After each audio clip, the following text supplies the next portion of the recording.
Assalamualaikum warahmatullahi wabarakatuh.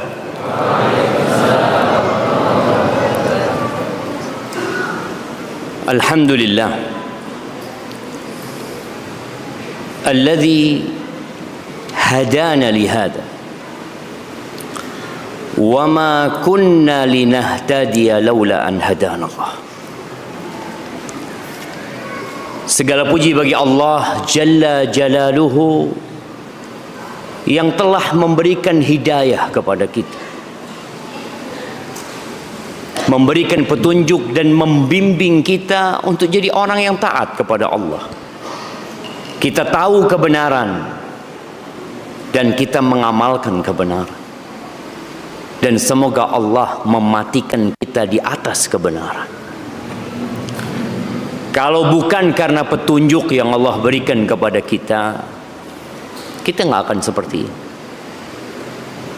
Kita nggak akan datang menjawab panggilan Allah untuk sholat 5 waktu. Kita tidak akan duduk berzikir mengingat Allah Azza wa Jal dan bersyukur atas nikmat yang Allah berikan. Nggak bakalan. Maka hendaklah kita senantiasa bersyukur kepada Allah, memuja dan memuji Allah. Allahumma salli wa sallim ala abdika wa rasulika Sayyidina wa maulana Muhammadin wa ala alihi wa ashabihi ajma'in. Amma ba'd. Ya Allah, semoga salawat dan salam, berkah dan nikmat senantiasa Engkau curahkan untuk hamba kekasih-Mu baginda Nabi kita Muhammad alaihi salatu wassalam, yang Allah mengatakan innallaha wa malaikatahu yusalluna 'alan nabi. Sesungguhnya Allah dan para malaikat itu bersolawat kepada Nabi alaihi salatu wassalam. Lalu Allah memanggil orang-orang yang beriman. Allah mengatakan ya ayyuhalladzina amanu, wahai orang-orang yang beriman, sallu alaihi wasallimu taslima. Kalian bersolawat dan bersalamlah buat Nabi alaihi salatu wassalam. Hendaklah kita semua sering-sering bermuhasabah tentang satu bab ini, bab solawat. Kalau antum mau tidur nanti malam, antum coba hisab berapa solawat antum buat Nabi alaihi salatu wassalam. Ya, kita mungkin bermuhasabah tentang berapa juz yang kita baca atau berapa lembar yang kita baca dari Al-Quran. Ya, kita sering bermuhasabah. Kadangkala kita tidur mengatakan, ya Allah, hari ini belum selesai 1 juz, seharusnya hari ini juz ke-27 atau ke-26, tapi ternyata ana masih di juz ke-24. Ada target yang tidak dia capai. Kita berada di akhir bulan Rajab, kita mau masuk bulan Ramadan. Kita bermuhasabah tentang bacaan Quran kita. Nah, perlu. Tapi kita juga perlu bermuhasabah tentang solawat kita kepada Nabi alaihi salatu wassalam. Bayangin, Allah bersolawat, malaikat Allah bersolawat. Antum gimana? Bersolawat. Semoga kita bersolawat buat Nabi alaihi salatu wassalam. Ahibati fillah, apa yang kita cari sebenarnya?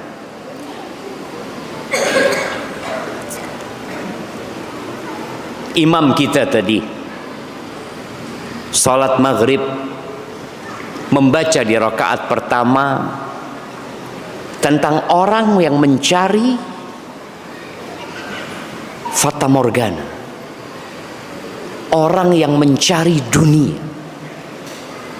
Yang kita tahu biasanya orang kalau mencari dunia, dia akan akan menghalalkan segala cara, dan cara yang paling gampang buat dia adalah riba. Bahkan kita tahu ada orang-orang yang berseloroh mengatakan nggak mungkin kita bisa hidup tanpa riba sekarang. Itu di ayat pertama atau di rakaat pertama dia bacakan tadi. Bagaimana kelak cerita di masa yang akan datang tentang orang-orang yang mencari dunia. Dan di rakaat kedua dia membacakan tentang hamba Allah yang mencari keabadian. Allah mengatakan inna a'tainakal kautsar. Sesungguhnya kami memberikan kepadamu al-kautsar. Para mufassirin mengatakan di antara makna al-kautsar adalah al-khair al-katsir. Dari kata katsir, kebaikan yang banyak sekali. Padahal kita tahu Nabi alaihi salatu wassalam meninggal dunia dalam kondisi baju besinya digadaikan alaihi salatu wassalam untuk makan keluarganya sallallahu alaihi wasallam. Tapi Allah mengatakan kami telah memberikan kepadamu al-kautsar, kebaikan yang banyak. Dan di antara makna kautsar itu adalah nahar fil jannah, sungai di surga. Ya, ada yang mencari harta, ada yang mencari tahta. Kita sekarang berada di tahun politik ya. Di sepanjang jalan ana dari Jember ke Bondoso, ana melihat banyak foto, banyak banner manusia. Ya ana nggak tahu mereka cari apa. Yang jelas mereka cari suara. Sebagian mencari harta lewat jalan itu, sebagian mencari tahta karena dia sudah punya harta banyak, tapi dia butuh tahta, dia butuh kekuasaan. Padahal harta dia sejatinya kalau dimakan 7 keturunan sama 7 tanjakan, 7 kelokan nggak habis. Tapi dia mencari tahta, dia mencari kekuasaan. Ada yang mencari wanita, dan ada di antara manusia yang mencari keabadian. Kenapa? Karena dunia ini sementara, yang berkuasa sementara. Fir'aun pernah berkuasa dan Nabi Sulaiman pernah berkuasa. Dua-duanya di mana cerita mereka? Berhenti cerita mereka. Fir'aun an-nar yu'radun, bagaimana neraka mereka ditampakkan ke neraka. Yang pernah berkuasa di antara rakyatnya Fir'aun, Nabi Musa alaihi salatu wassalam, Banu Israel. Yang tersisa tinggal piramid-piramid. Dan bagaimana sebagian manusia bangga menemukan, oh ketemu lagi nih, ada patungnya Fir'aun, patungnya ini. Apa yang dibanggakan? Dan kerajaan Nabi Sulaiman, King Solomon, yang orang-orang Yahudi hari ini menggali, mencari haikal Nabi Sulaiman. Selesai, Nabi Sulaiman meninggal dunia. Maka ahibati fillah, Kita perlu untuk mengenalkan kepada diri kita, engkau cari apa? Mengenalkan kepada anak-anak kita, nah engkau cari apa? Ana pernah bertemu dengan salah seorang pengadu ayam tingkat ASEAN. Dia termasuk yang paling top di ASEAN, bukan di Indonesia. Raja judi. Lalu dia mengatakan kepada anak, ada kesalahan didik dari orang tua.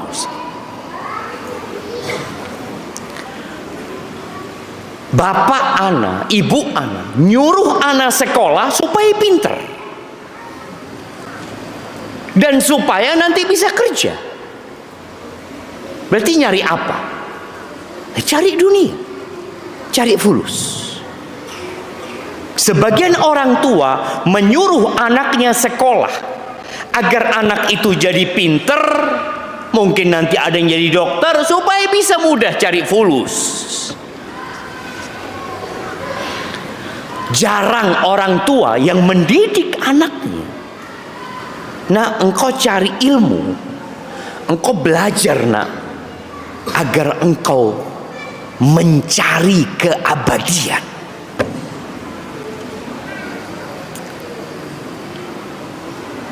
Dunia nak nggak punya masa depan. Dunia ini nggak ada masa depan. Bondowoso punya masa depan. Jamaah, apa masa depan Bondowoso? Kita tahu ya, negara-negara merancang. Indonesia punya rancangan 2045. Arab Saudi punya rencana 2030. Semua negara punya. Padahal rancangan Allah, bumi ini akan rata sama tanah.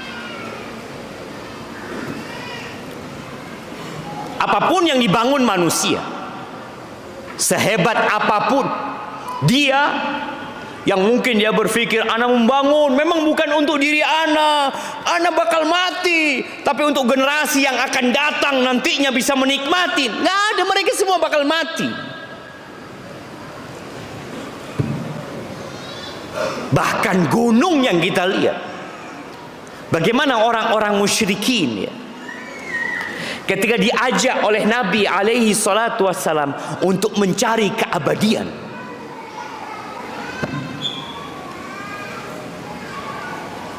kita kalau tahu ayat-ayat yang turun di Mekah ceritanya kiamat.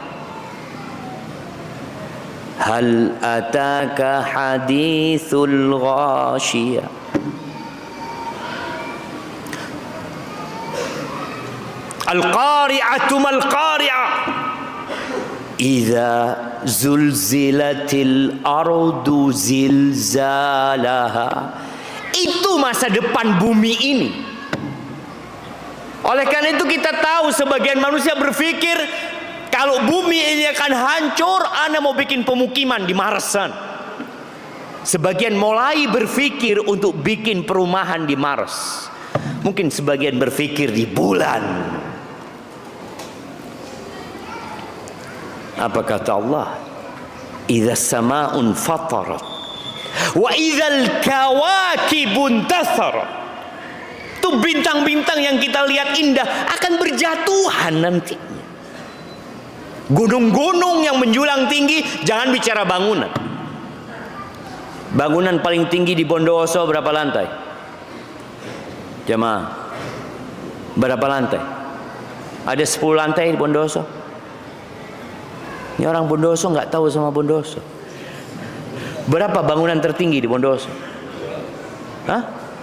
3, 4. Ya mungkin ke depan akan dibangun tinggi-tinggi. Rasul sallallahu alaihi wasallam ketika ditanya tentang tanda-tanda kehancuran dunia. Ditanya, akhbirni mata sa'ah. Jibril tanya, kapan kiamat, kapan kehancuran itu akan terjadi? Kalau nggak tahu. Yang ditanya, yang bertanya nggak ada yang tahu. Fa'akhbirni an amaratiha.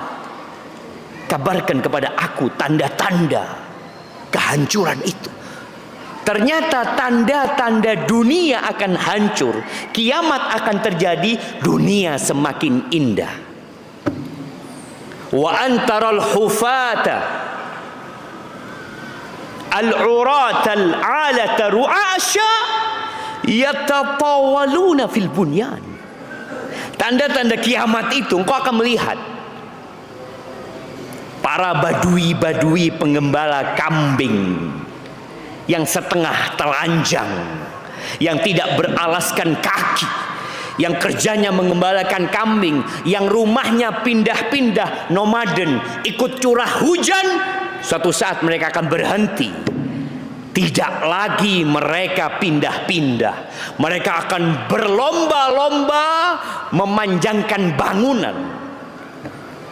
Dan ternyata yang berlomba-lomba meninggikan bangunan itu bukan di Eropa, bukan di Cina, bukan di Asia, tapi di Arab sana. Burjul Khalifah. Ya, mungkin ada yang mau bangun lagi lebih tinggi dari itu. Di Arab Saudi sedang ingin membangun lebih tinggi lagi.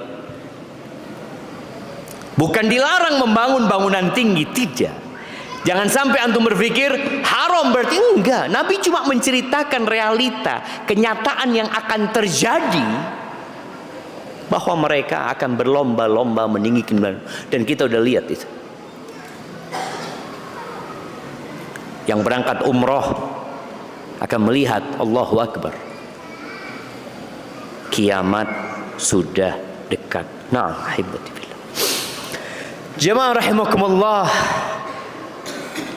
semua kembali kepada kita. Allah Azza wa Jalla menceritakan di surat Al-Haqqah tentang kondisi dua manusia yang mencari akhirat, yang mencari masa depan. Jadi kalau bicara masa depan, ingat nggak ada masa depan buat Indonesia, nggak ada masa depan buat Malaysia, nggak ada masa depan buat Amerika, buat Arab Saudi. Ka'bah pun akan hancur dan rata sama itu. Abraha hendak menghancurkan Ka'bah dan dia tidak bisa menghancurkan Ka'bah. Nanti Ka'bah itu akan hancur, jamaah. Batunya akan berkeping-keping dilepas. Karena memang nggak ada masa depan dunia ini. Allah menceritakan tentang mereka yang mencari dunia, yang tidak punya masa depan, dan mereka yang mencari masa depan yang sebenarnya. Di surat Al-Haqqah Allah menyebutkan, fa idza nufikha fis sur nafkhatu wahidah. Apabila sangkakala ditiupkan sekali tiup. Apa sangkakala itu? Trompet. Malaikat pegang trompet? Masa malaikat pegang trompet? Nah, ma'ibadillah. Apa sangkakala? Nah, sur itu qarnun yunfakhu fi, tanduk yang ditiup. Suaranya bukan musik yang keluar, tapi peringatan. Kalau kita sekarang mendengar suara sirene, itu untuk memperingatkan. Itu tanduk yang dipegang malaikat Israfil akan ditiupkan dengan satu kali tiupan. Apa yang terjadi? Kalau sekarang manusia dengan bomnya, dengan bom atomnya, mereka mungkin menghancurkan sebuah negeri. Kita punya cerita Nagasaki dan Hiroshima. Tapi tiupan sangkakala yang ditiup oleh Israfil, Allah mengatakan wa humilatil ardu wal jibalu fadukkata dakkata wahida. Dan diangkatlah bumi dan gunung-gunung. Bagaimana gunung dicopot, kemudian dibenturkan dengan bumi dengan sekali benturan. Antum bisa bayangin ya, ketika terjadi gempa dengan kekuatan 10 skala Richter, 10, 11, kayaknya nggak pernah. Mungkin ketika terjadi meletusnya apa gunung yang di Banten, Krakatau, bagaimana dunia gelap pada waktu itu dengan debunya. Itu cuma meletus. Bagaimana kalau dicabut kemudian dibenturkan dengan sekali benturan, apa yang terjadi? Fa yauma idzi waqa'atil waqi'ah. Maka pada hari itu terjadilah kiamat. Maka tolong kita sadari, dunia ini nggak punya masa depan. Oleh karena itu Nabi alaihi salatu wassalam, ketika beliau sedang bersama para sahabatnya, tahu-tahu melihat di tempat yang agak jauh orang-orang sedang kumpul. Nabi bertanya kepada para sahabatnya, alama yajtami'un. Mereka kumpul itu dalam rangka apa? Ala qabrin yahfirunahu ya Rasulullah. Mereka sedang berkumpul menggali kuburan. Itu Nabi langsung bersegera menuju ke kuburan itu. Lalu beliau bersimpuh di depan lubang itu. Ternyata lubang itu masa depan. Yang kita sering lupa dengan masa depan. Lalu beliau mengatakan setelah beliau meneteskan air matanya yang membasahi jenggotnya dan tanah yang di depannya, beliau mengatakan alaihi salatu wassalam, limithli hadza fa'iddu. Untuk yang seperti ini kalian siapkan. Ini loh masa depan. Rumah kalian akan tinggalkan. Oh iya Ustaz, tapi kan buat anak cucu. Akan ditinggalkan sama anak cucu. Untuk anak cucu selanjutnya ditinggalkan. Gak ada. Limithli hadza fa'iddu. Wanshaqqatis sama fahiya yauma idzi wahiya. Langit yang kita lihat kokoh, yang kita tidak bisa melihat tepian langit, yang kita melihat benda-benda besar menghiasi langit.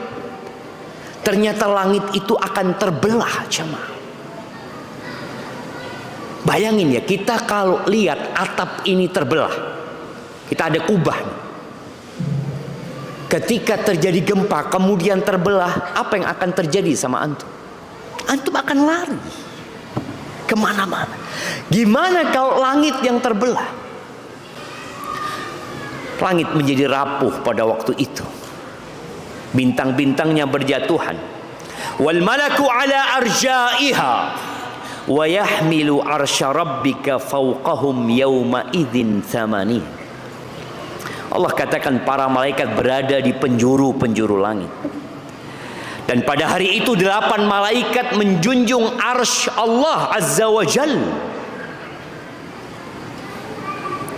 Salah satu makhluk terbesar Allah, arsy. Lalu apa yang terjadi? Disitulah kelanjutan masa depan. ketika Utsman bin Affan menangis di depan kuburan. Dia ditanya, engkau itu ketika dengar ayat-ayat azab, ayat-ayat neraka, kadang-kadang kau nggak nangis, tapi engkau kalau lihat kuburan kau nangis. Engkau kata Utsman bin Affan, aku mendengar Rasul sallallahu alaihi wasallam bersabda, al-qabru awwalu manzilin min manazilil akhirah. Kuburan itu adalah tempat persinggahan pertama. Kuburan di antara persinggahan-persinggahan akhirat itu kuburan. Ahibati fillah, Allah katakan yauma idzin tu'raduna la takhfa minkum khafiyah. Pada hari itu semua akan ditampakkan. Apa yang dicari semua akan terlihat. Apakah yang ke masjid itu mencari akhirat? Jamaah, apakah yang sekolah di pesantren itu berarti ambisinya akhirat? Apakah yang di atas mimbar berceramah berarti ambisinya akhirat? Belum tentu. Jamaah, ini bicara niat. Engkau kalau nyari, ada sesuatu di hatimu yang engkau cari dengan raga dan panca indramu. Ada sesuatu yang engkau targetkan. Belum tentu yang jadi imam dia mencari akhirat lah. Bahkan korek api neraka itu ustaz. Yang jadi ustaz, ketika yang dia cari itu bukan akhirat, bukan keabadian, maka neraka tempatnya. Walaupun dia seorang ustaz.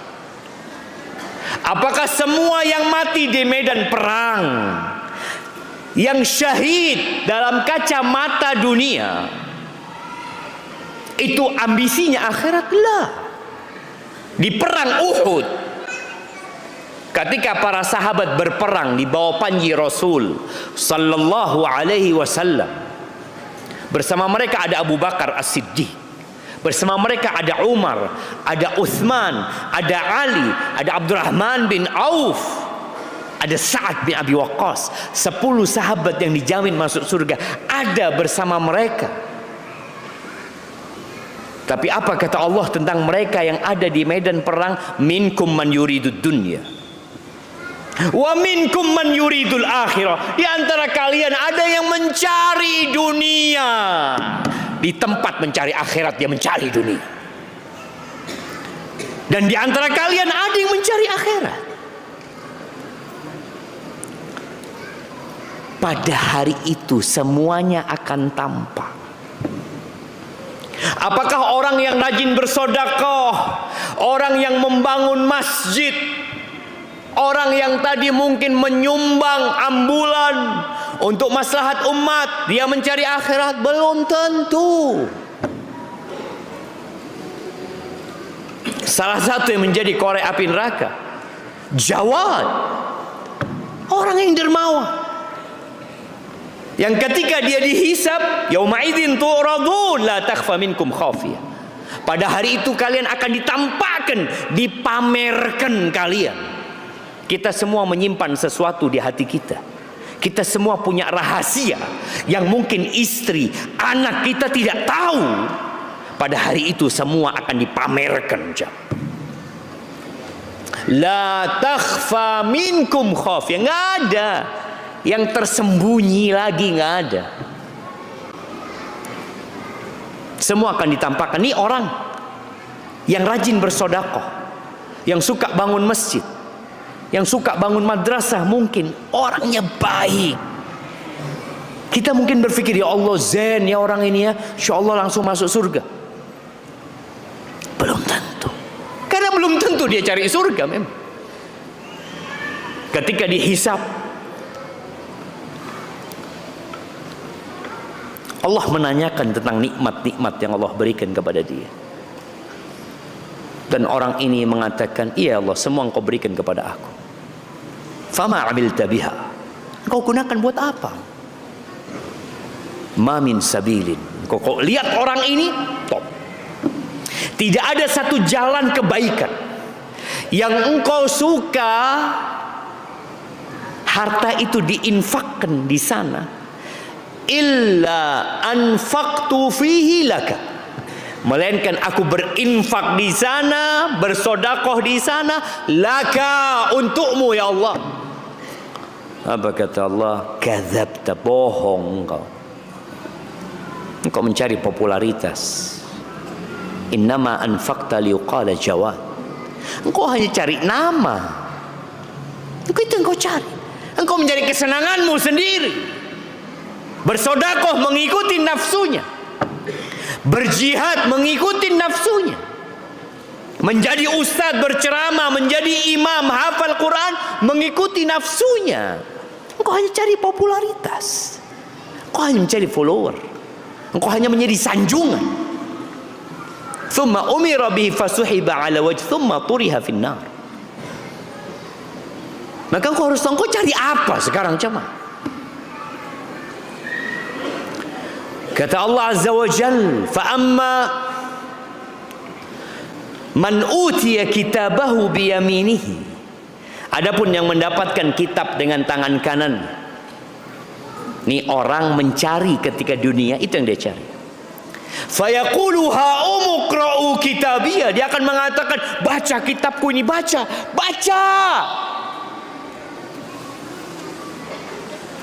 Apa kata dia? Inni dhanantu anni mulaqin hisabiyah. Aku yakin aku akan dihisab.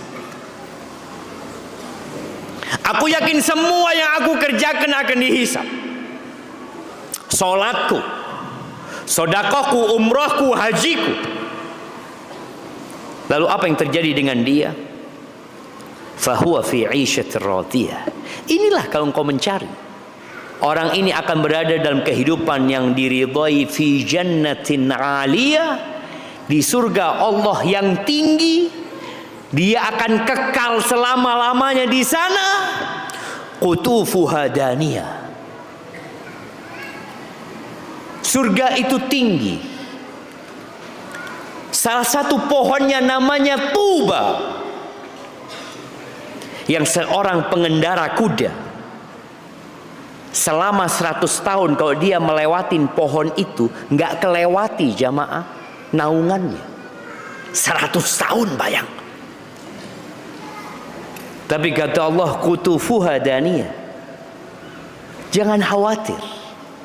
Manusia di dunia dia berpikir bagaimana punya pohon mangga yang pendek supaya dia bisa memetik sendiri. Karena kalau pohon mangganya tinggi susah, sampai dimakan kelelawar, berjatuhan.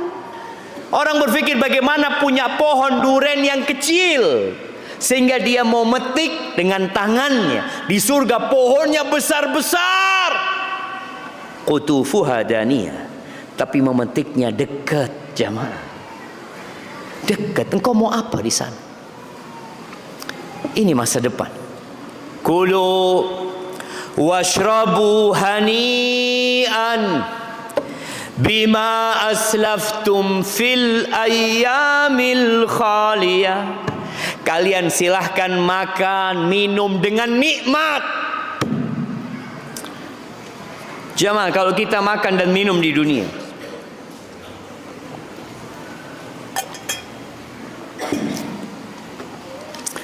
banyak hal yang nggak bisa kita makan. Hadhihi dunia. Ketika antum semakin tua, panjang umur antum, ada hal-hal yang jadi pantangan untuk dimakan. Berapa banyak orang sakit gara-gara makan. Bahkan kata Nabi alaihi salatu wasallam, ma mala'a adamiyun wi'an syarran min batn. Tidak ada wadah yang lebih buruk yang dipenuhi sama manusia daripada perut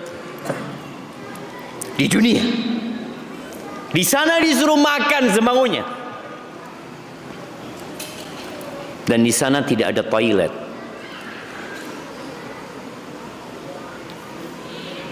Di dunia toilet itu menjadi kebutuhan. Manusia kalau nggak ada toilet, bagaimana hidupnya? Berantakan. Di surga nggak ada toilet, karena engkau makan dan engkau minum dan terus minum tanpa harus ke toilet. Itu yang namanya khalidina fiha, kekal abadi selama-lamanya. Apa nggak mau? Fiha ma tashtahihil anfus wa taladzul a'yun wa antum fiha khalidun. Di semua segala yang disyahwati oleh jiwa. Kita punya syahwat, dan banyak syahwat kita yang terlarang di dunia. Dunia ini sijnul mu'min, penjara buat orang beriman, banyak aturan.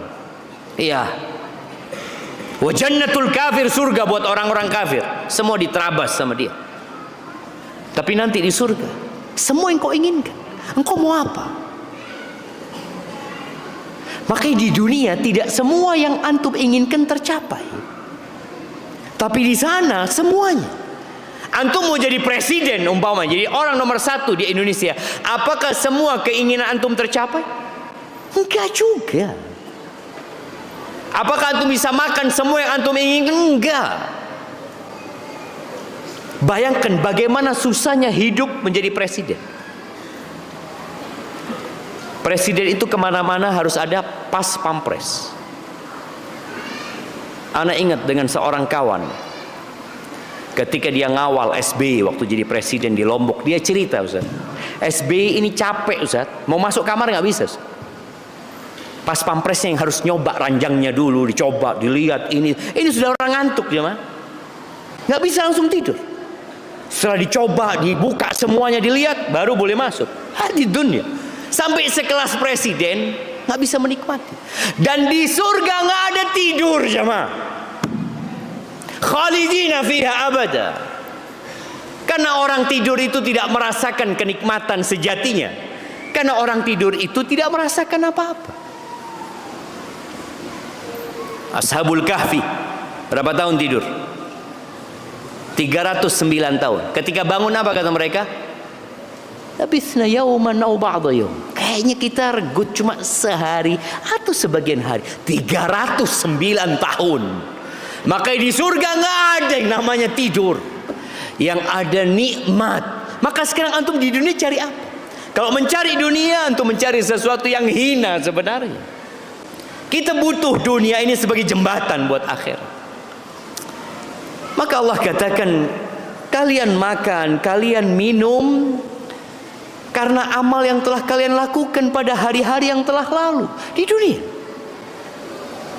Mereka yang ternyata ketika hidup di dunia ambisinya adalah dunia, maka apa kata Allah? Wa amma man utiya kitabahu bishimalihi fayaqul ya laitani lam uta kitabiyah. Adapun yang mendapatkan kitabnya dengan tangan kirinya, dari arah kirinya, kelak dari belakang punggungnya, apa yang akan terjadi? Dia akan menyesal. Dia mengatakan, kiranya aku tidak diberi ini kitab.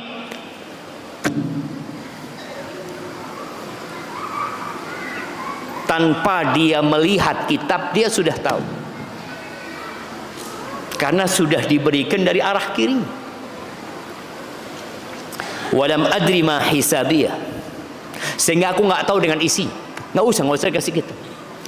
Lalu dia mengatakan, ya laitaha kanatil qadiyah. Andai kata kiranya kematian itu menyudahi segala sesuatu. Makanya kalau mati itu selesai, kita itu mau bunuh diri semua cuma.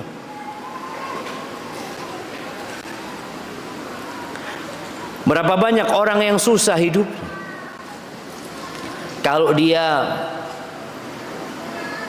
melakukan sebuah tindakan kriminal. Beberapa pembunuh itu berusaha bunuh diri karena dia berpikir dengan dia mati selesai. Enggak.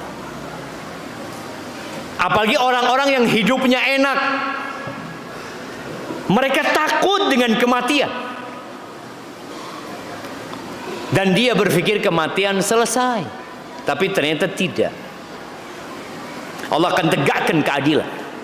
Orang ini mengatakan, ma aghna anni maliya, hartaku sama sekali tidak berguna bagiku. Nggak ada gunanya harta. Di dunia berguna. Berapa banyak orang-orang yang terjerat kasus, bayar, selamat dari kasus, punya fulus dia. Berapa banyak orang-orang yang dengan duitnya bisa kabur. Harun Masiku, tahu antum? Udah ketangkap belum? Ada orang di dunia yang bisa selamat. Ada yang kebal hukum. Allah mengatakan, ma aghna anni maliya, halaka anni sultaniya. Kekuasaanku hilang. Itu ketika orang mencari dunia, nggak ada cuma. Maka tolong semuanya berhenti sejenak. Kumpullah engkau dengan keluargamu. Yang sudah punya istri, kumpul sama istrinya. Yang sudah punya anak, kumpul sama anak-anaknya, untuk menyamakan visi dan misi tentang apa yang dicari. Rasulullah sallallahu alaihi wasallam pernah beliau berhenti sejenak. Lumayan beliau berhenti berkeluarga 1 bulan. Beliau bersumpah tidak mau mendatangi istri-istrinya selama 1 bulan. 1 bulan. Semua istrinya ditinggal. Kenapa? Karena ada perbedaan yang dicari ini. Setelah 1 bulan, turun firman Allah Azza wa Jalla di surat Al-Ahzab. Di ayat 28-29. Nah, Nabi meninggalkan tempat berdiam diri beliau, datang ke rumah istri-istrinya. Dimulai dengan istri beliau yang paling beliau cintai, Aisyah. Lalu beliau membacakan firman Allah ini. Beliau mengatakan, ya Aisyah, dengarkan nih firman Allah. Allah mengatakan, ya ayyuhan nabi, qul li azwajika in kuntunna turidnal hayatad dunya wa zinataha fata'alaina umatti'kunna wa usarrihkunna sarahan jamila. Wahai Nabi, katakan kepada istri-istrimu, apabila yang kalian cari, yang menjadi ambisi kalian adalah dunia, perhiasan-perhiasan dunia, kehidupan dunia, kenikmatan dunia, kenyamanan dunia, fata'alain, kalian kemari. Umatti'kunna, aku kasih kepada kalian mut'ah, kasih harta pesangon buat kalian. Lalu selamat tinggal. Aku ceraikan kalian dengan perceraian yang baik. Selesai. Nggak bisa dilanjutkan bersama. Kenapa yang dicari beda? Bayangkan ada orang mendaki gunung Argopuro, ditanya, engkau nyari apa? di sana. Aku cari burung. Aku berburu burung. Oke. Aku mau ikut. Belum, kau mau ikut? Iya. Tapi aku mau cari ikan kakap. Ya, nggak bisa lah. Beda jalurnya. Nggak mungkin.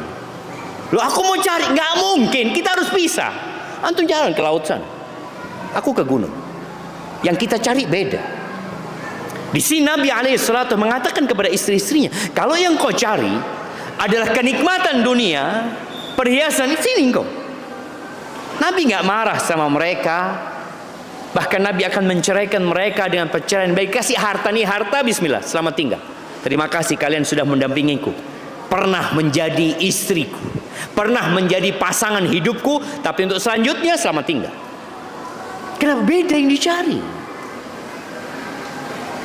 Tapi kata Allah, katakan kepada mereka, wa in kuntunna turidnallaha wa rasulahu wad daral akhirah. Kalau yang kalian cari itu Allah, kalian mencari keridhaan Allah, kalian mencari perjumpaan dengan Allah, kalian mencari pujian dan sanjungan dari Allah, kalian mencari keabadian yang Allah sediakan di akhirat dan Rasulnya, dan kehidupan yang kekal dan abadi di akhirat, fa innallaha a'adda lil muhsinati minkunna ajran 'azima. Sesungguhnya Allah menyediakan buat orang-orang yang berbuat baik di antara kalian apa? Ajran 'azima. Balasan yang besar sekali, jemaah. Adapun kehidupan dunia, sekarang yang berebut isi bumi ini berapa orang? Jamaah, berapa orang? 8 miliar. Iya. Yang berebut kursi presiden berapa orang? 3 orang. Yang berebut ikan di lautan berapa orang? Ada banyak nelayan.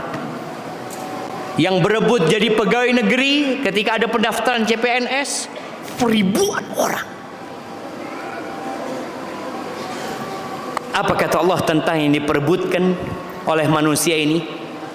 Wa ma utitum min syai'. Di surat Al-Qasas ayat 60-61. Allah mengatakan wa ma utitum min syai'.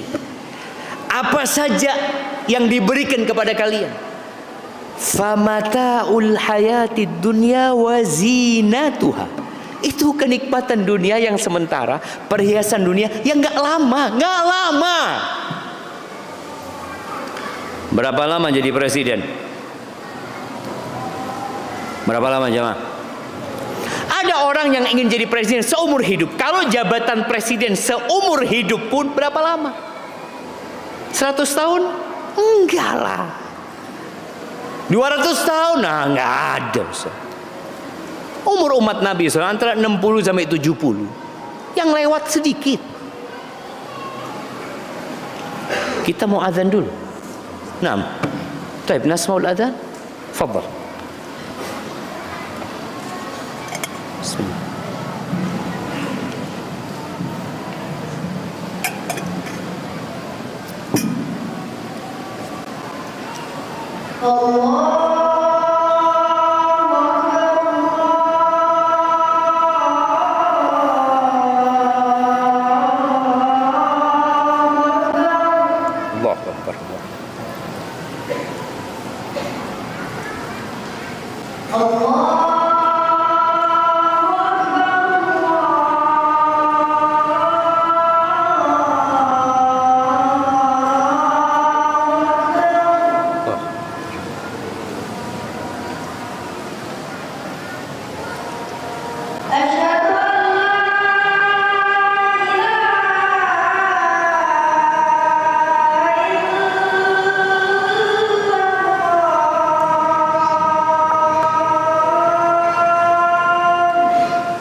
صليت على إبراهيم وعلى آل إبراهيم.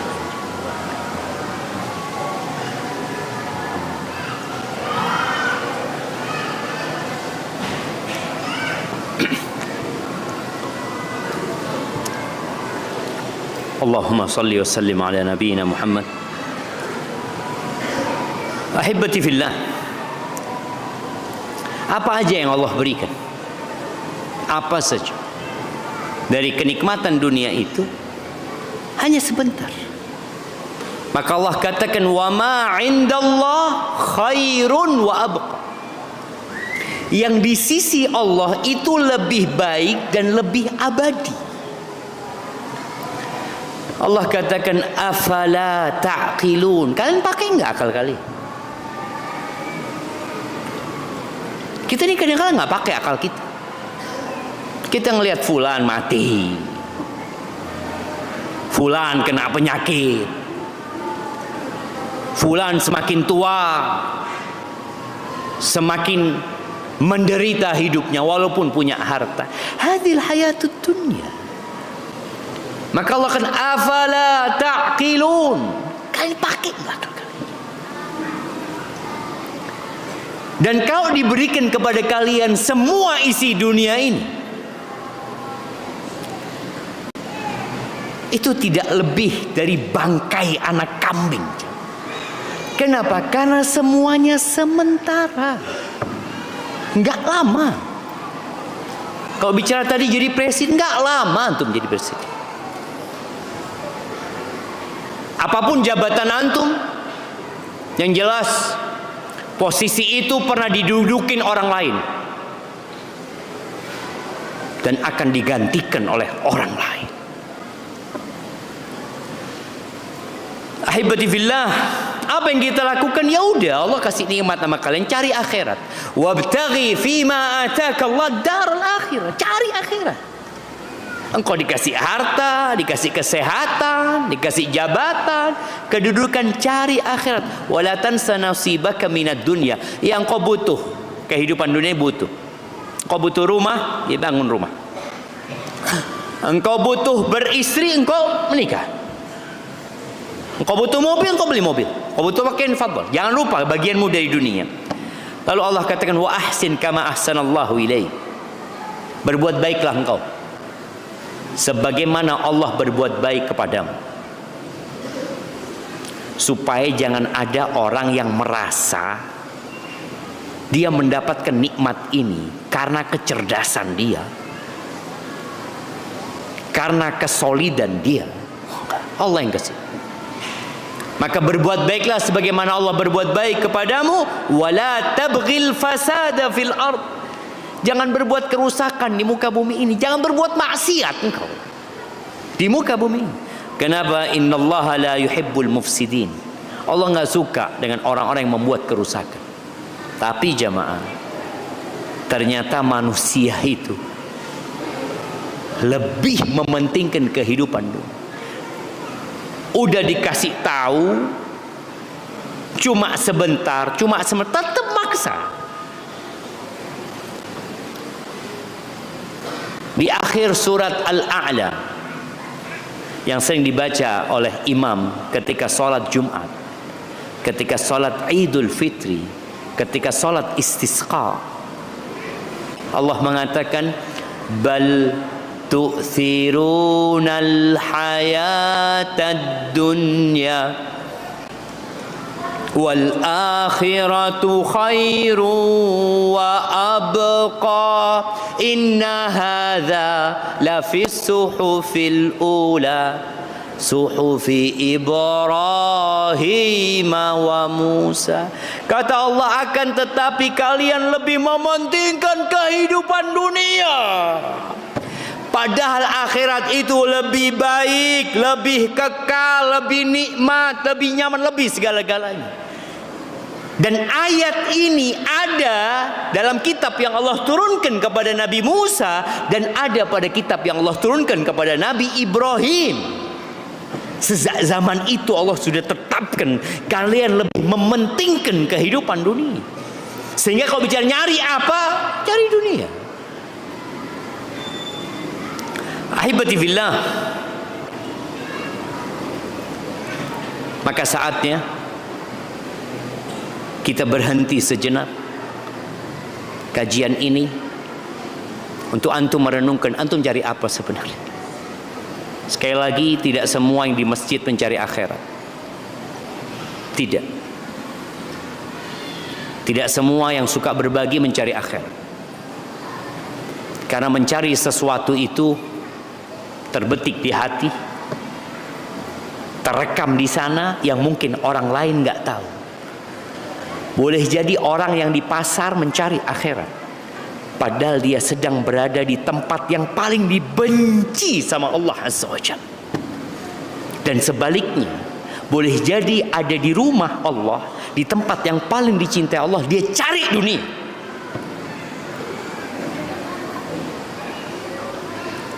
Ketika ada seorang sahabat yang bekerja, ini para sahabat melihat satu sahabat, ya Allah semangat banget ya, tekun sekali, kerja keras. Akhirnya ada sahabat yang mengatakan, laita hadza fi sabilillah. Andai kata nih kerjanya di jalan Allah, jihad gitu, buat perang gitu, buat di jalan Allah, bukan untuk cari dunia. Kan pikirnya orang kalau kerja syughul pasti cari dunia nih orang. Apa kata Nabi SAW? Mengingatkan para sahabat bahwa boleh jadi nih orang cari akhirat nih orang. Lau kana kharaja yas'a, dalam hadis riwayat Tabrani, kalau orang ini keluar rumahnya bekerja untuk memberikan nafkah kepada kedua orang tuanya, ala abawaini syaikhaini kabirain, dia bekerja cari fulus dalam rangka memberikan nafkah kepada kedua orang tuanya yang sudah sepuh, fahuwa fi sabilillah, dia di jalan Allah. Yang penting niatnya. Wa in kana kharaja yas'a, kalau dia bekerja cari fulus dalam rangka memberikan nafkah kepada anak-anaknya dia yang masih kecil, fahuwa fi sabilillah, dia di jalan Allah juga loh. Kalau dia bekerja yu'iffa nafsahu, untuk menjaga kehormatan dirinya, untuk mencukupi dirinya supaya tidak jadi benalu di masyarakat, supaya dia tidak minta-minta di jalanan, supaya tidak ngerepotin orang lain, fahuwa fi sabilillah, dia di jalan Allah juga. Wa in kana kharaja yas'a riya'an wa mufakharatan fahuwa fi sabilis syaitan. Tapi kalau dia syughul, dia kerja dalam rangka riya, pamer, wa mufakharatan, berbangga-banggaan dengan dunianya, fahuwa fi sabilis syaitan, itu baru di jalannya syaitan. Jadi kadangkala kerjaan yang sama yang dicari berbeda. Yang ikut perang Uhud, kata Allah, minkum man yuridud dunya wa minkum man yuridul akhirah. Mereka berada di medan perang yang sama. Orang yang kerja di pasar jualan sama, ada yang fi sabilillah, ada yang fi sabilis syaiton. Kerjanya sama. Apa yang membedakan? Yang dia cari berbeda. Ada niat. Innamal a'malu binniyat wa innama likulli imri'in ma nawa. Semua akan mendapatkan apa yang dia niatkan. Baik, barakallahu fikum. Ada banyak pertanyaan yang sudah masuk, Anda lihat mungkin beberapa bisa dijawab. Afwan Ustaz, mau bertanya. Saya ibu 2 anak. Qadarullah suami saya sudah meninggal. Untuk menghidupi anak saya jualan kue. Tapi beberapa lalu sempat ditawarin untuk menjadi guru. Saya bingung diambil atau tidak tawarannya. Di sisi lain, saya tidak mau bergantung kepada saudara-saudara saya. Kalau saya terima tawaran itu, saya takut menelantarkan anak. Sedangkan di rumah hanya ada ibu sudah sepuh. Apa yang saya lakukan? Apa saya termasuk orang yang mengkhawatirkan masa depan dan tidak percaya rezeki Allah? Jazakallahu khair. Ahibati fillah, anak-anak yatim, siapa seharusnya yang memperhatikan? Pamannya. Keumuman umat Islam harus perhatian, tapi paman itu punya kewajiban khusus, karena dia punya kewajiban silaturahim. Silaturahim itu bukan berkunjung.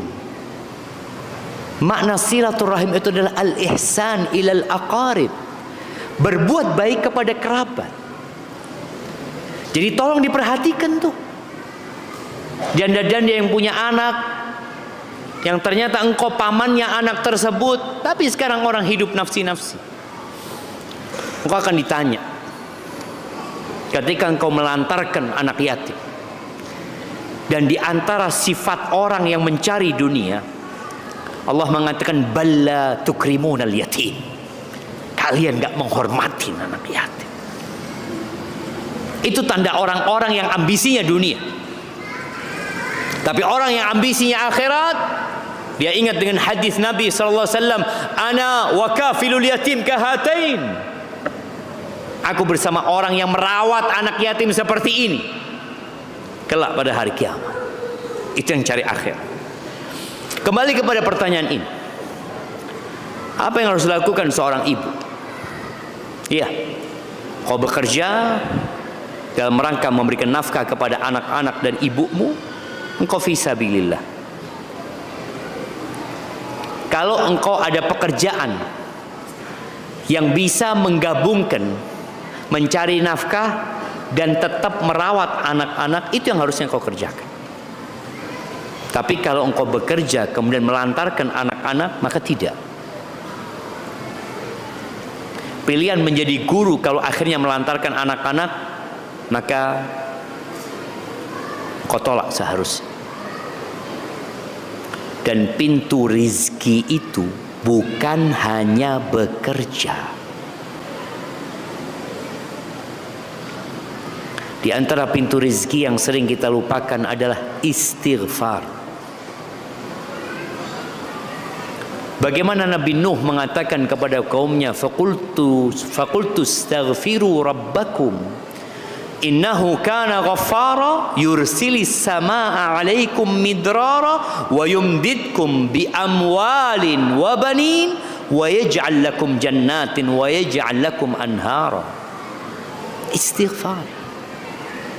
Maka duduklah engkau. Bagaimana ada cerita 3 orang alim ini yang mereka sudah kehabisan, mereka penuntut ilmu yang kehabisan nafkah untuk hidup. Akhirnya mereka gantian kita, ada yang belajar, ada yang satu cari nafkah lah seperti itu. Ya sudahlah, akhirnya satu kebetulan waktu dia sholat minta sama Allah, Allah kirimkan orang yang ngirimkan rezeki kepada dia. Maka bertawakallah kepada Allah.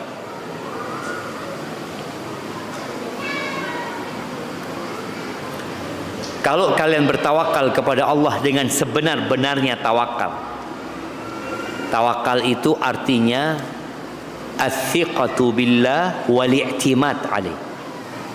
Percaya sama Allah dan bersandar kepada Allah. Bersandar. Terserah Allah. Kalau seperti itu yang kalian lakukan. Dan tawakal ini amalan hati, bukan amalan raga. Dan bukan amalan lisan. Lisan kita berkata bismillahi tawakkaltu 'alallah. Kita mengucapkan itu, mengutarakan. Tapi percaya dan bersandar itu hati. Allah akan berikan kepada kalian rizki seperti Allah memberikan kepada burung. Dan kita semua tahu burung. Di musim hujan ini, petani mulai nanam padi. Dan sebagian petani itu berusaha menyelamatkan padinya dari burung yang pakai orang-orangan ya, yang ditutup jaring ya, yang kadangkala hujan dari pagi sampai sore. Bagaimana burung yang tidak punya kulkas? Dia juga tidak bisa pesan online. Allah kasih rezeki tetap. Maka buat yang bertanya, ya silahkan bekerja, tapi tetap hatimu bergantung kepada Allah Azza wa Jal. Dan masih banyak pintu rezeki lainnya. Salah satunya perbanyak istighfar, mohon ampun kepada Allah Azza wa Jal. Mohon nasihatnya Ustaz. Istri adalah ujian bagi suami, dan suami adalah ujian bagi istri. Ini anak-anak yang belum nikah tahu dengan pertanyaan ini. Jadi jangan berpikir pertanyaan ini hanya untuk yang sudah menikah. Kenapa? Karena ibumu adalah istri dan bapakmu adalah suami. Dan engkau tahu bagaimana ibumu diuji oleh bapakmu dan bagaimana bapakmu diuji oleh ibumu. Kita melihat bagaimana ada ayah yang keras, bahkan melakukan KDRT. Anak-anak melihat. Anak-anak juga mendengar kadangkala bagaimana ibunya teriak-teriak kepada bapaknya. Ini pertanyaannya. Bagaimana menyikapi perilaku istri yang keras jika dinasehati selalu membantah? Apakah diam itu solusi? Gimana jemaah? Nabi Ibrahim pernah datang ke rumahnya Nabi Ismail, rumah anaknya. Ternyata nggak ketemu sama Nabi Ismail. Maka kesempatan itu digunakan oleh Nabi Ibrahim untuk menanyakan tentang kondisi kehidupan mereka. Maka istrinya mengatakan, nahnu fi bu's fi dhiq. Kata dia, tuh kita kondisinya susah, melarat, sengsara, menderita. Terus Nabi Ibrahim mengatakan kepada perempuan ini, nanti kalau suamimu datang aku kirim salam. Perempuan ini nggak tahu kalau yang datang mertuanya. Sampaikan salamku kepada dia. Nanti suruh dia ganti papan depan pintu rumah. Ada yang mengatakan palang pintu ya. Dulu rumahnya orang dulu itu biasanya di atas tanah, lebih tinggi dari jalan. Nah, di depannya itu kadangkala ada kayu atau sekarang ya dinaikkan lah, itulah suruh ganti itu. Tempat engkau berdiri itu yang di depan pintu suruh ganti. Datanglah Nabi Ismail. Tanya, ada orang datang? Iya, kata dia. Orang tua gini, dia sebutkan dengan kriteria yang tidak menyenangkan tentang Nabi Ibrahim, padahal beliau adalah Nabi. Terus dia pesan, dia kirim salam sama engkau, dia tanya kehidupan kita, aku ceritakan kita memang susah hidupnya. Terus dia suruh engkau ganti depan pintu rumahmu itu. Oh, yang datang itu bapakku, kata dia. Dan dia nyuruh aku menceraikan engkau. Sudah engkau pulang sana ke rumah orang tua. Ada istri-istri yang bisa diperbaiki, ada istri-istri yang perlu diganti. Betul. Nabi Ibrahim gak nyuruh Nabi Ismail memperbaiki istrinya. Kenapa? Karena suaminya sudah Nabi. Yang namanya Nabi pasti sudah memberikan nasihat. Tapi Nabi Ibrahim sabar menghadapi istrinya.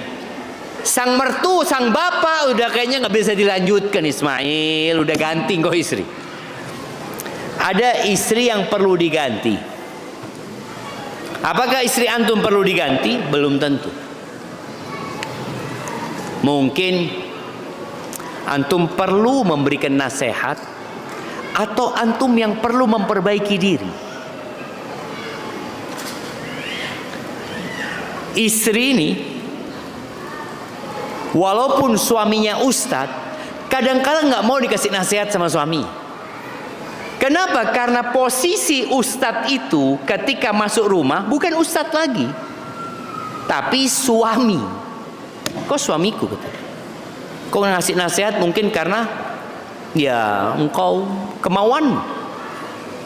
Apalagi kalau suaminya bukan ustadz. Antum bukan ustadz ngasih nasihat ana, perbaiki diri antum sendiri. Jadi posisi suami harus sabar. Dapat istri yang keras kasih nasihat bantah. Nah, yang pertama itu pilihan antum. Nabi alaihi salatu wassalam menyuruh kita melihat kepada kelebihan, tidak kepada kekurangan. Ya, hampir semua perempuan modelnya sama, karena semua perempuan bengkok. Antum alhamdulillah dapat yang kalau dikasih nasihat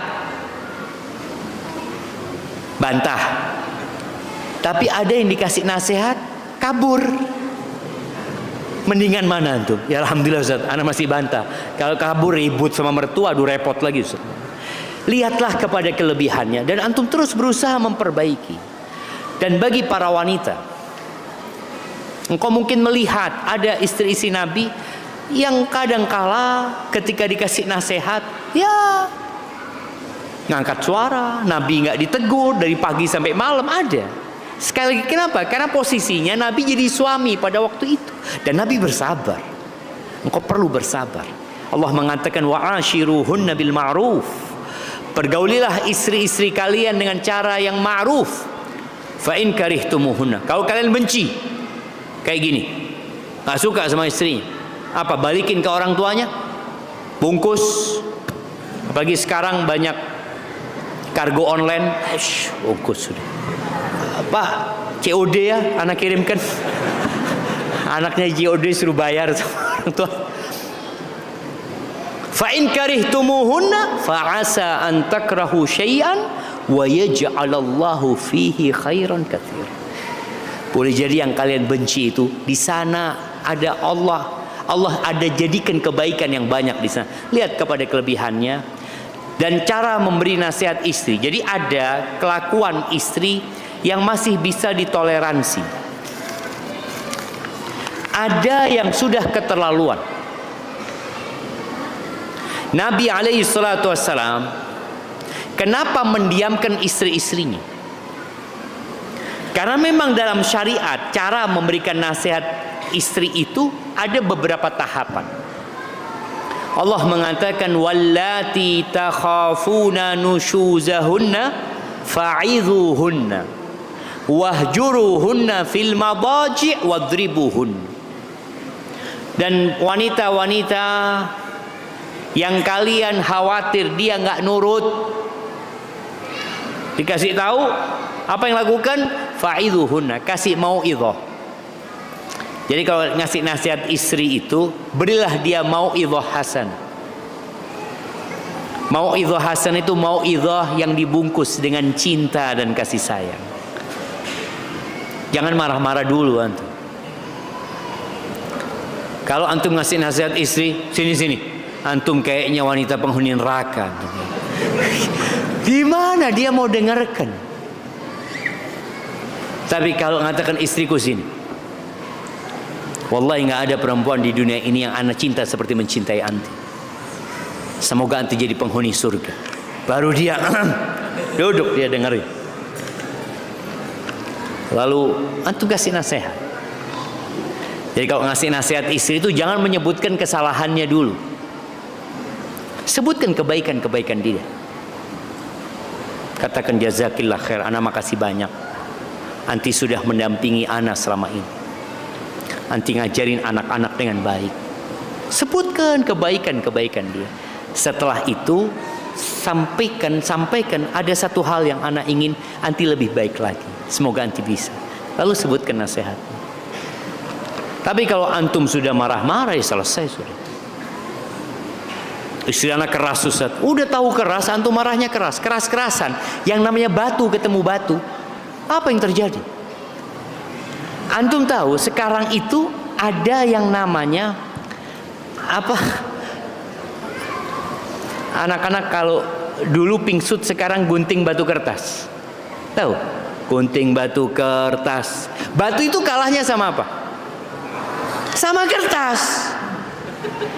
Ketika dia jadi batu, antum jadi kertas. Antum jadi gunting, habis antum. Maka jadilah antum kertas. Insya Allah bisa dipegang, ditutup kertas tuh batu. Insya Allah jadi benar. Sambil didoakan istri antum. Tapi kalau nggak benar-benar Ustaz, ya sudah sabar antum. Mau ganti, boleh jadi gantinya lebih parah dari itu antum.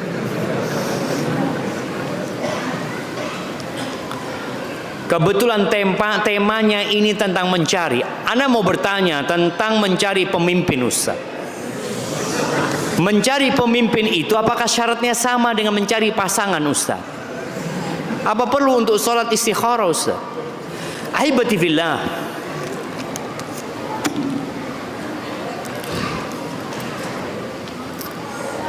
kalau bicara mencari pemimpin,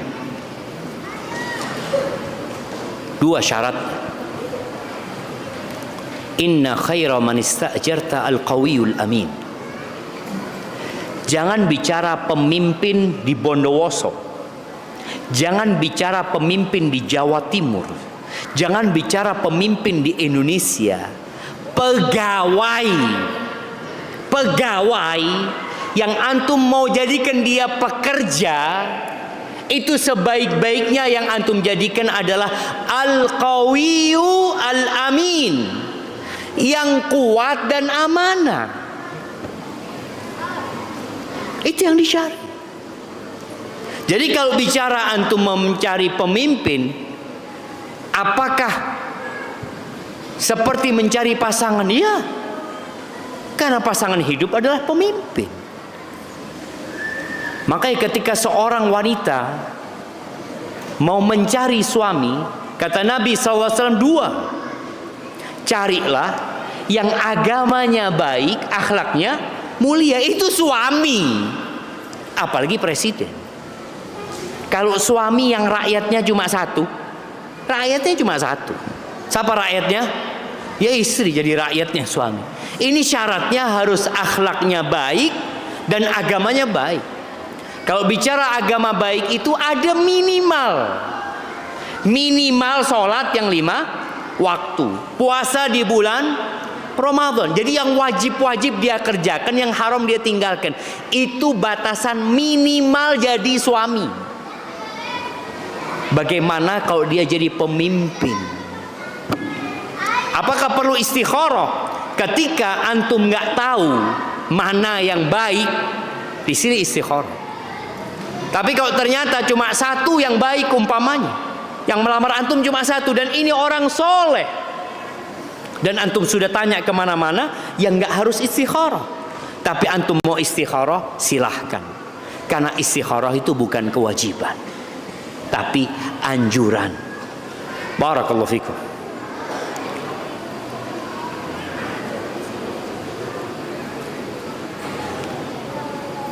Ustaz mau nanya, hukum memakai cincin bagi seorang laki-laki. Ya, Nabi SAW pakai cincin. Dan Nabi ketika memakai cincin, para sahabatnya memakai cincin. Hanya saja ada syarat. Syaratnya tidak boleh emas. Dan usahakan cincinnya perak, bukan besi. Para sahabat memakai cincin. Pernah ada yang pakai cincin emas sama Nabi SAW dibuang. Ini bicara ambisi dunia. Beliau memikirkan akhirat sahabat ini. Ya'madu ahadakum ila jamratin minan nar. Salah satu di antara kalian mengambil bara api neraka, ditaruh di tangannya. Diambil sama Nabi, dibuang. Itu cincin. Maka yang pakai cincin, Engkau niatnya apa dan cincin apa yang kau pakai. Barakallahu fikum.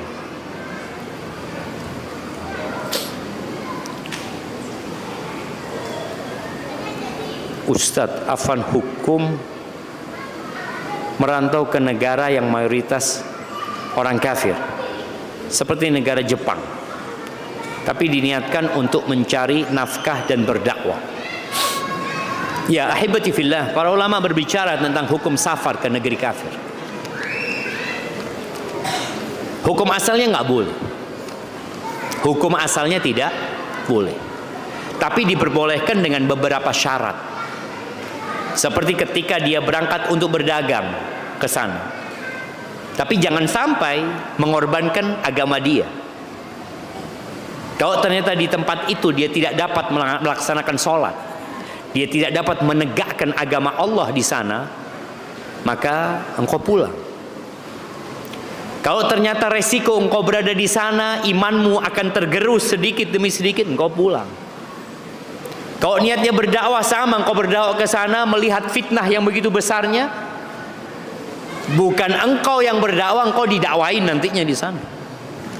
Maka perlu diperhatikan syarat-syarat dan ketentuannya.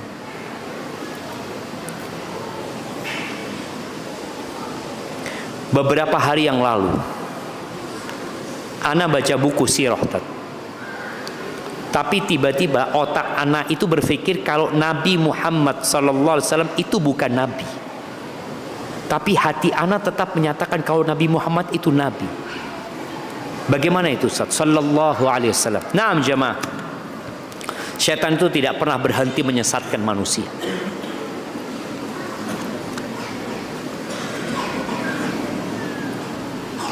Ketika engkau kepingin tahu Nabi Muhammad itu Nabi atau tidak, maka engkau lihat tanda-tanda kenabian beliau. Salah satunya Al-Quran. Allah mengatakan, Qul in kuntum fi raibin mimma nazzalna ala abdina fa'tu bi suratin min mithli wad'u syuhada'akum min dunillah in kuntum sadiqin. Kalau kalian ragu dengan apa yang kami turunkan kepada hamba kami, Nabi ini, ragu kalian bahwa beliau itu Nabi utusan Allah, Allah turunkan Al-Quran kepadanya, datangkan satu surat seperti yang kami turunkan. Dan terbukti dari sejak Nabi utus sampai hari ini, nggak ada yang bisa mendatangkan. Itu membuktikan beliau adalah utusan Allah Azza wa Jalla.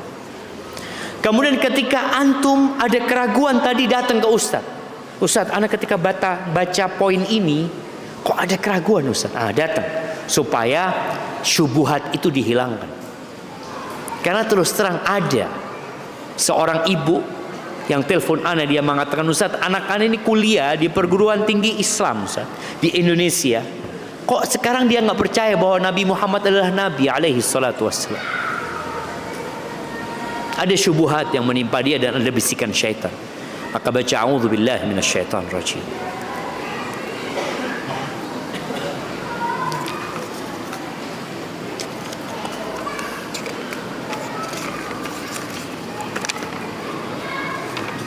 Masya Allah jemaah.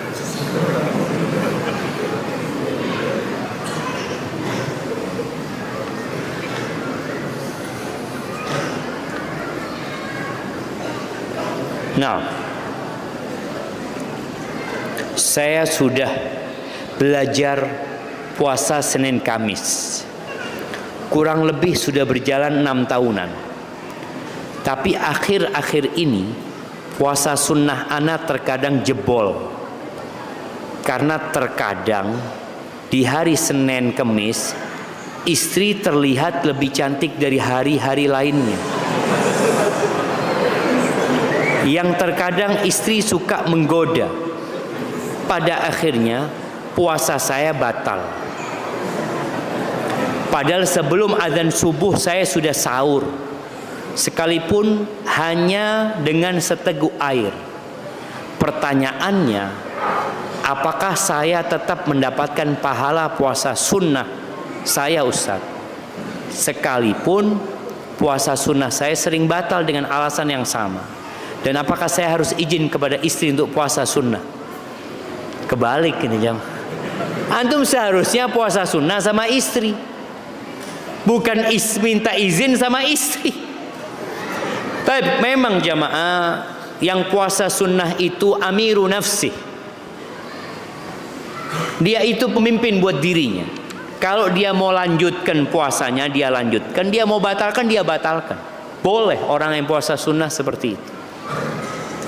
Ketika seorang puasa sunnah, tahu-tahu istrinya masak enak, atau diundang sama sahibnya, ditraktir sama sahibnya, dia lihat, ya Allah, yukulnya zen ini, ana batalkan. Gak apa-apa, karena orang yang puasa sunnah itu dia amiru nafsih, sebagaimana disebutkan dalam sebuah athar.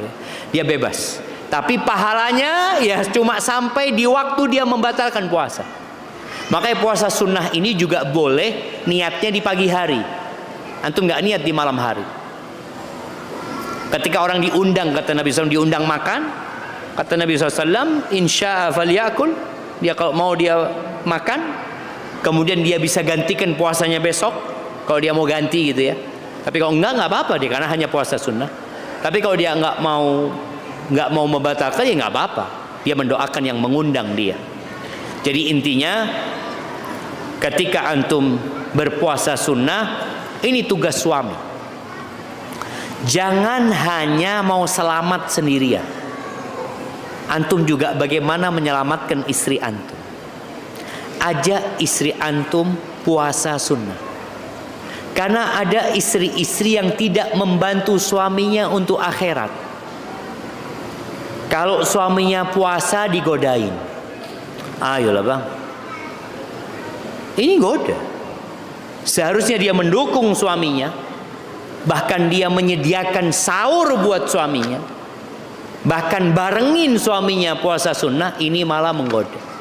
Maka nasihat ana, bagaimana antum yang 6 tahun, ternyata antum selama 6 tahun itu tidak mengajak istri antum untuk berpuasa sunnah. Ajak istri antum berpuasa sunnah. Baik, pahalanya disesuai dengan kapan antum membatalkan. Sebagaimana orang yang niat di pagi hari, ada orang nggak sahur jamaah, kemudian di pagi dia nggak makan, lupa dia sarapan, sampai jam 9 dia, aduh aku ahsan puasa udah mau zuhur ini, akhirnya dia niat puasa sunnah. Nggak apa-apa, tapi pahalanya dimulai dari dia niat puasa, karena dia tidak makan bukan niat puasa tadinya, baru niat jam 9. Tapi kalau puasa wajib harus niat di malam harinya, sebelum sebelum fajar terbit. Saya di tempat kerja hampir setiap hari mendengar teman kerja yang membicarakan rekan kantor lain, membicarakan orang yang tidak saya kenal dan seringkali berbisik-bisik di depan saya. Mau menasihati mereka yang ghibah dan merokok atau ingkar mungkar lainnya, saya malah dianggap sok suci dan dicap aliran keras yang berjenggot-jenggot. Sedih sekali Ustaz, posisi saya serba salah Ustaz. Menyiasati hal itu, saya memutuskan untuk sering-sering menggunakan headset agar tidak mendengar topik pembicaraan mereka. Tapi ini saya masih salah juga Ustaz, karena saya dianggap tidak mau berbaur karena memakai headset dan tidak banyak berbicara. Bagaimana ya Ustaz? Mungkin Ustaz ada solusi lain, mohon nasihatnya. Iya jamaah, ketika antum jadi orang baik, semua orang suka sama antum. Ketika antum merubah orang lain untuk jadi baik, semua nggak suka sama antum. Itu jam 8 sudah jamaah. Sunnatullahnya seperti itu. Bagaimana Nabi kita Muhammad alaihi salatu wasallam 40 tahun beliau hidup di Mekah bersama orang-orang kafir Quraisy, dan semua orang kafir mengacungkan 2 jempol kepada Nabi sallallahu alaihi wasallam. Semuanya memuji dan menyanjung Nabi Muhammad SAW. Tapi ketika turun firman Allah, wa anzir ashiratakal aqrabin, kau berikan peringatan kepada kerabat-kerabatmu yang dekat, beliau dibenci, beliau dimaki, beliau diusir, bahkan beliau mau dibunuh. Jadi itu resiko. Antum kalau hanya dikatakan seperti ini aman, Nabi dikatakan majnun, Nabi disebut penyihir, Nabi disebut penyair, Nabi disebut dukun. Maka antum sabar. Antum ketika dikatakan nggak berbaur, berbaur salah karena memberikan nasihat, tidak berbaur salah, antum cari keridhaan Allah Subhanahu wa taala. Ketika mereka ngobrol, sampaikan terus terang, afwan, ana bukan tidak mau berbaur. Kalau yang antum bicarakan mendatangkan manfaat buat kita dunia akhirat, ana duduk. Tapi kalau berbahaya buat akhirat, ana minta maaf. Antum sekali tanya, apa manfaat antum berbicara tadi buat dunia dan buat akhirat? Nggak ada. Yang ada pahala antum akan hilang. Dan mendengarkan headset, ya kita menghindari kemungkaran, nggak ada masalah yang seperti itu. Tapi kalau antum bisa meninggalkan tempat itu, antum tinggalkan tempat itu. Iya, hukum menjaga jarak dengan teman karena sering membicarakan aib orang, tidak berbicara kecuali yang penting, tapi di hati tidak ada niatan untuk memutuskan pertemanan, tapi malah dianggap mau soker. Apa soker jemaah? Nggak bertergus apa ya? Gimana hukumnya Ustaz? Tadi mungkin seperti yang Anda sampaikan, antum perlu menjaga diri. Kita berteman milih-milih, iya nggak semuanya kita temanin. Kita milih-milih, ke dokter aja kita milih-milih. Berteman pun kita disuruh milih sama Nabi alaihissalam. Barakallahu fikum. Semoga bermanfaat dan masih banyak pertanyaan di sini yang belum dijawab. Insyaallah semoga pada kesempatan lain bisa dijawab. Subhanakallahumma wa bihamdika asyhadu an la ilaha illa anta astaghfiruka wa atubu ilaik.